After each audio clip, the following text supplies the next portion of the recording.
अब आपको दिखाता हूँ कुरान शरीफ में। कुरान शरीफ का ज्ञानदाता कहता है कि वो कबीर भगवान है जिसने 6 दिन में सृष्टि रची। अब थोड़ा सा पहले पवित्र बाइबल, ये है पवित्र बाइबल, संपूर्ण जीवन अध्ययन बाइबल।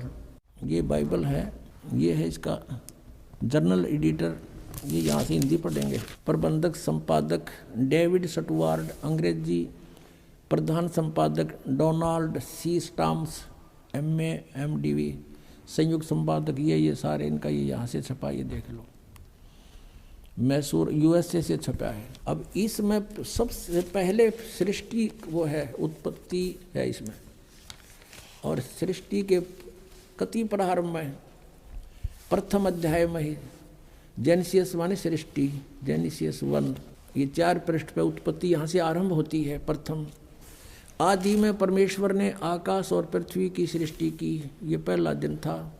इस प्रकार ये पहला दिन हो गया। फिर दूसरा दिन हो गया, प्रकाश प्रकुश बना दिया परमात्मा ने। फिर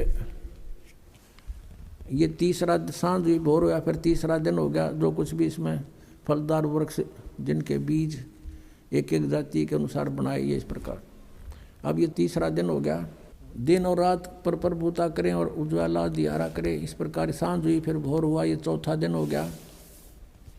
फिर यहाँ देखें, ये पृष्ठ नंबर 5 पे, वो 4 पे पढ़ा आपने। अब 5 पे क्या है, सांझ हुई, भोर हुई, फिर ये 5वां दिन हो गया। छठे दिन पे आना हमने, असली बात ये है।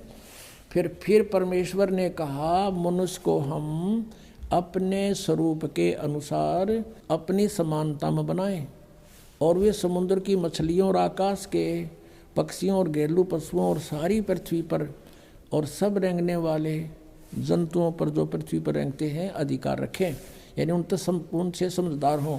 तब परमेश्वर ने मनुष्य को अपने स्वरूप के अनुसार उत्पन्न किया। अपने ही स्वरूप के अनुसार परमेश्वर ने उसको उत्पन्न किया, और नर और नारी करके उसने मनुष्यों की सृष्टि की। तो परमात्मा किसा होया, मनुष्य जैसा, नर जैसा। अंडरस्टूड हो गया।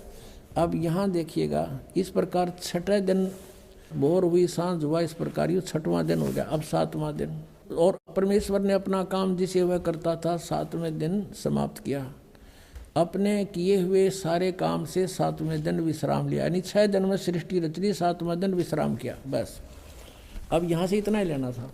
अब पवित्र बाइबल ने स्पष्ट कर दिया कि परमात्मा मनुष्य जैसा है, उसने अपने जैसे रूप में मनुष्य को बना, नर नारी करके उत्पन्न कर दिया। आगे बहुत अच्छा प्रमाण है इसमें कि परमात्मा साकार है, वो सामने खड़ा दिखाई देता है, बात करता है।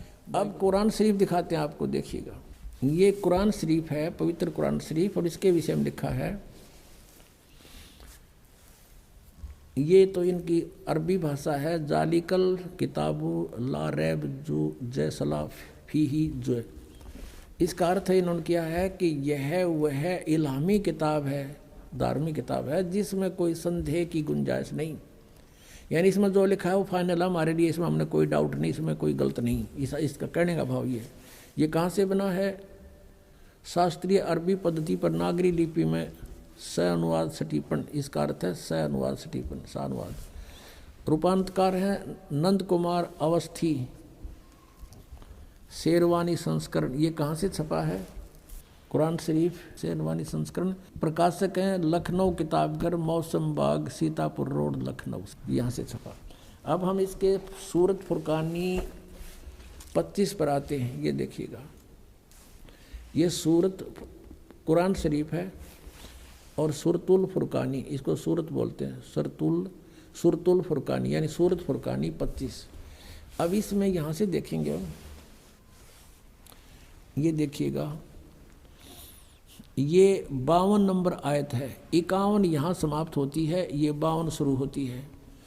फला तुतियल काफिरन व जाहिदहुम बिही जिहादन कबीरन, ये स्पष्ट लिखा कबीरन। इसको ये कुरान शरीफ कहो चाहे मजीद कहो, अब दिखाएंगे आपको। अब इसका हिंदी अनुवाद यहाँ किया है इन्होंने।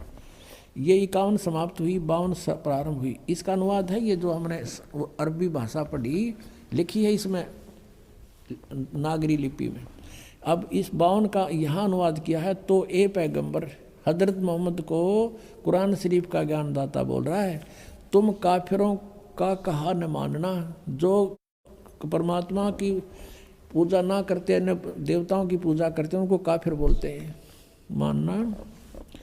और इस कुरान शरीफ की दलीलों से जो मैं तुझे ज्ञान दे रहा हूँ उनका सामना बड़े जोर से करो। इन्होंने कबीर का अर्थ बड़ा कर दिया और ये लिखना था कि वो अल्लाह फला तुतियल काफिरन व जाहिदम बिही जिहादन कबीरन, कबीरन माने कबीर के लिए तू संघर्ष कर। वो तो काफिर जो है वो नहीं मानते कबीर इज गॉड, लेकिन मैं कह रहा हूँ वो कबीर है सब कुछ। अब यहाँ कबीरन कहो, कबीर कहो, खबीर कहो, खबीरा कहो, ये इसी परमात्मा का एक भाषा में भिन्नता अंतर है। अब यही नो की नो कुरान शरीफ है ना, कुरान मजीद नाम है इसी का, सिर्फ लिखने में अंतर किया है राइटर ने। अनुवाद करते समय वो कबीरन लिखो चाहे कबीरा लिखो एक ही बात है। देखिएगा ये कुरान मजीद है, वही की वही नो की नो, इसमें कोई अक्षर का भी अंतर नहीं है, लेकिन ये मजीद लिख दिया। अरबी मऊ अरबी मतन यानी प्रकाशक है ऑफिस बुक डिपो 422 मटिया महल जामा मस्जिद दिल्ली 6 से। ये कुरान मजीद मुर्तजमा है मौलाना फ़तेह मोहम्मद खान साहिब जालंधरी, तसही मौलाना अब्दुल मजीद सरवर साहिब, प्रकाशक हैं Farid book depot private limited नई दिल्ली। इतने। अब इसमें सूरत फुरकानी पर आते हैं, अक्षर का भी अंतर नहीं है इसके अंदर, उतना ही है। सूरत फुरकानी 25 और पृष्ठ नंबर है इसकी, इस पर 570 है, उसमें 604 है कुरान शरीफ में। अब यहाँ आते हैं नीचे एज इट इज, इसमें नहीं अंतर माड़ा सा भी 51 है, ये 52 शुरू होती है। फला तुतियल काफिरन ने व जिहादुम बिही जिहादन जिहादन कबीरा, कबीरा कहो, कबीरन कहो, कबीर कहो, खबीरा कहो। ये सिर्फ इसमें कबीरा लिखा उसमें कबीरन लिखा है। अब इसको कबीर कहो एक ही बात है, इससे तो इतना लेना। अब हम फिर कुरान शरीफ को ही लेते हैं। अब हमने ये जो पढ़ा है ये कुरान मजीद देखा था, अब कुरान शरीफ को फिर लेते हैं, इसका अनुवाद इससे देखेंगे। अब देखो कुरान शरीफ फिर लेते हैं, वो मजीद थी ये कुरान शरीफ है और इसके अनुवादक प्रकाशक पहले हमने दिखा दिए हैं। ये सारा लखनऊ किताबघर से ये प्रकाशित है, मौसम बाग सीतापुर रोड लखनऊ से। अब हम इसके आते हैं 604 पृष्ठ पे, 604 पृष्ठ पे, और वही है इस कुरान शरीफ सूरत फुरकानी 25। नीचे आते हैं, ये 52 आयत है। फला तुतियल काफिरन जाहिदुम बिही जिहादन कबीरन, ये कबीर कहो, कबीरा कहो, कबीरन कहो, कंसेप्ट क्लियर हुआ। अब ये क्या कहता है यहाँ पर कि ए पैगंबर, कुरान शरीफ का ज्ञान देने वाला अपने पैगंबर को बोल रहा है तुम काफिरों का कहा न मानना। वो काफिर नहीं मानते भगवान को, वो तो अन्य देवताओं की पूजा करते हैं। और इस कुरान शरीफ की दलीलों से, कुरान की दलीलों से मैं जो तुझे हिदायत दे रहा हूँ इसके आधार से उनका सामना करना उस कबीर के लिए, जिहादन कबीरन, उस कबीर के लिए, कबीर अल्लाह के लिए संघर्ष करना, लड़ना नहीं। जिहाद का अर्थ लड़ना नहीं होता, संघर्ष करना, उनकी बातों में ना आना, सीधी सी बात है। अब देखो, अब हमने 52 का अर्थ पढ़ लिया। अब 607 पर सूरत फुरकानी 25,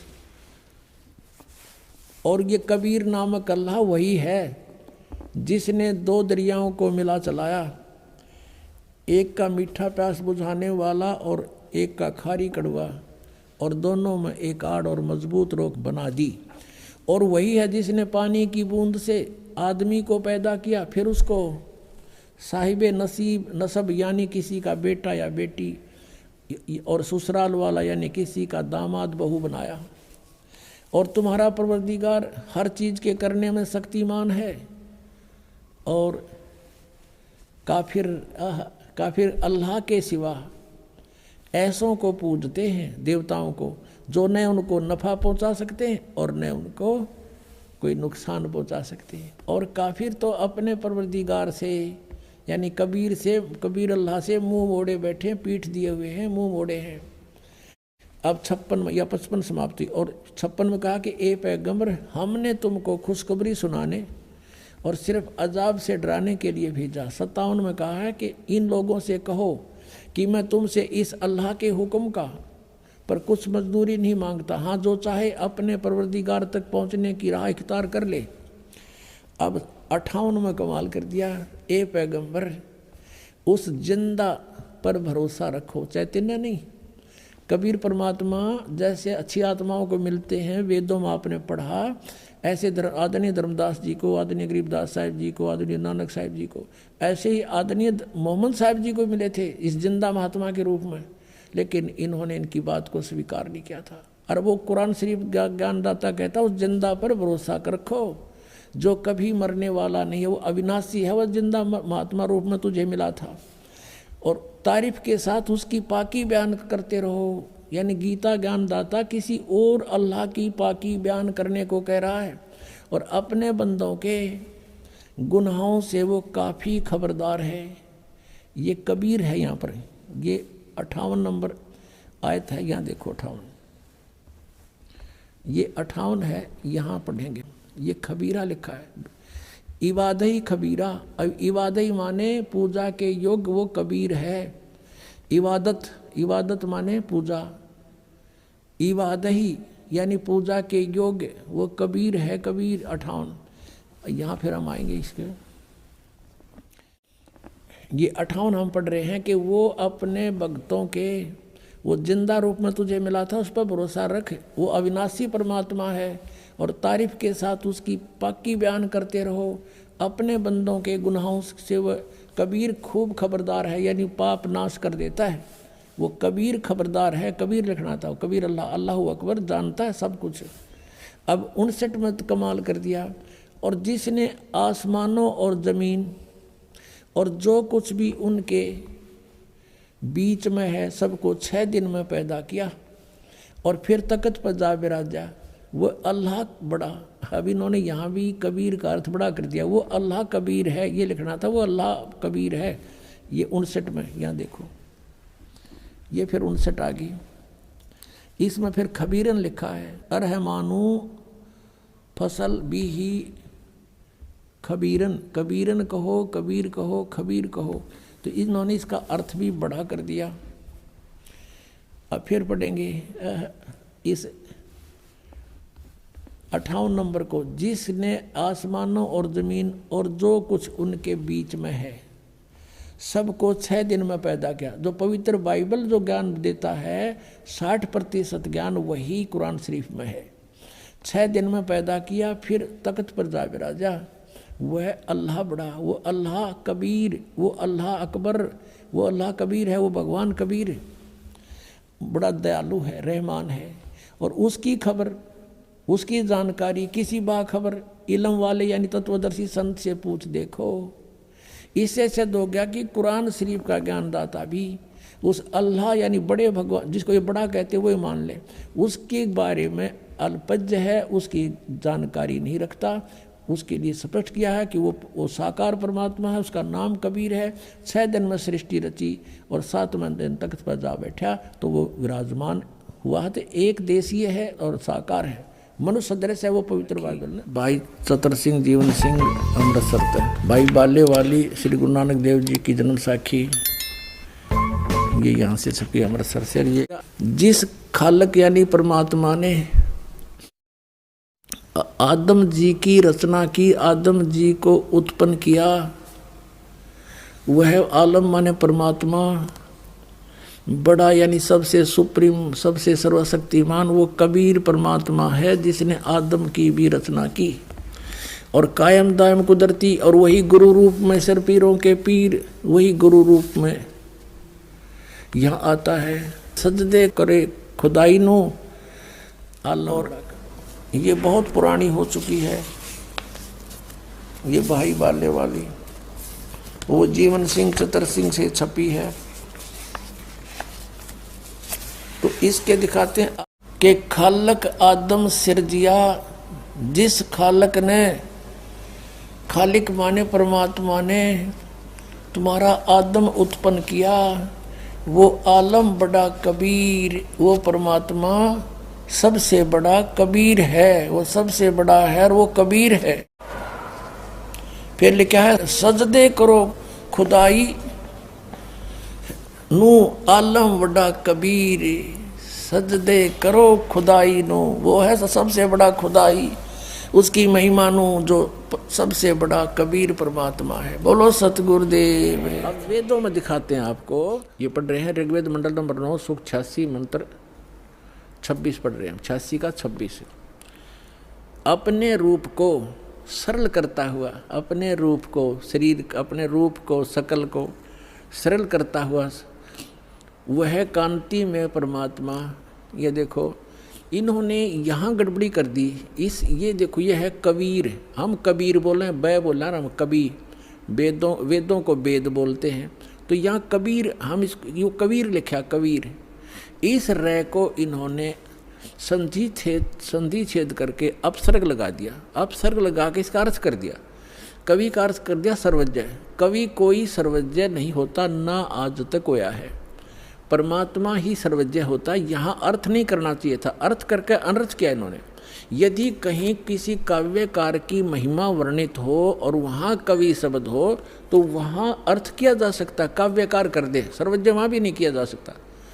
तो यहाँ कबीर देव लिखना था। जैसे ये यजुर्वेद है, आपको प्रमाण दिखाते हैं। जैसे ये एक पुस्तक है यजुर्वेद, इस पर ऊपर रे लगा हुआ है। अब इसी में प्रमाण दिखाते हैं आपको। ये देखिएगा, ये यजुर्वेद है, ये महर्षि दानंद द्वारा ही इसका अनुवाद है। ये प्रकाशक सार्वदेशी कार्य प्रतिनिधि सभा 2/5 महर्षि दानंद मैदान नई दिल्ली से। और ये महर्षि दानंद द्वारा इसका अनुवाद है और ये यहाँ से छपा है।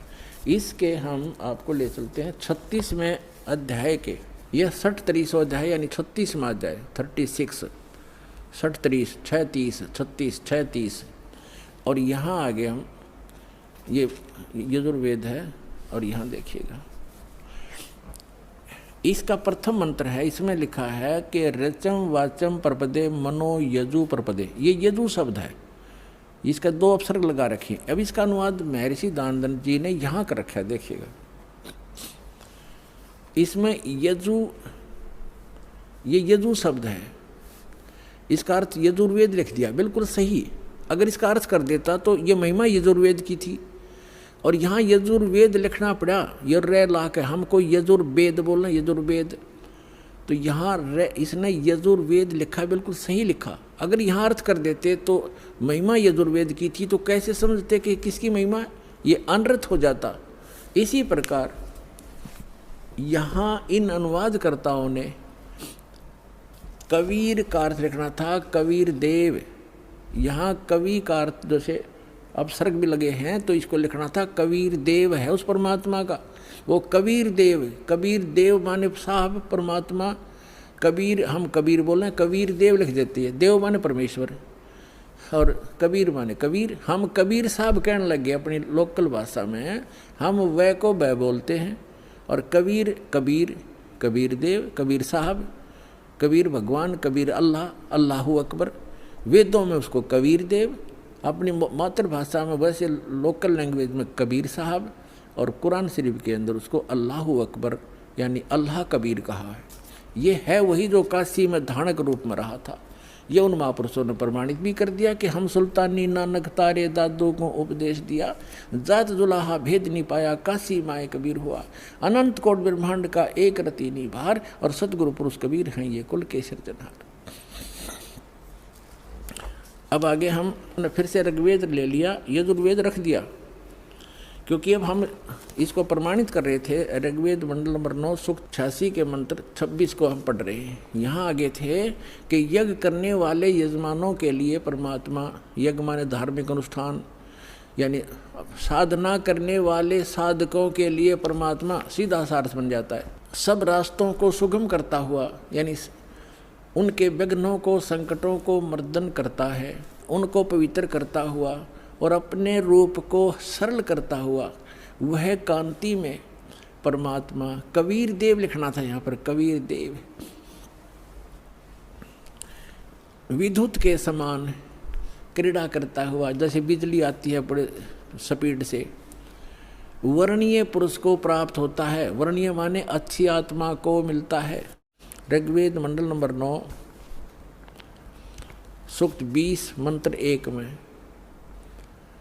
यो 20 मंत्र 1 में वह परमात्मा, यहाँ लिखना कबीर देव, ये कवि नहीं, ये कबीर देव, ये ऊपर लिखा कबीर देव, इस रे को इन्होंने यहाँ कबीर लिखना था, कबीर देव, वो कबीर परमेश्वर मेधावी, यहाँ लिखना था कबीर परमेश्वर है, वह परमात्मा कबीर देव है। कबीर परमात्मा वह कबीर देव है जो सबका रक्षक है, विद्वानों की तृप्ति के लिए ज्ञान को देता है।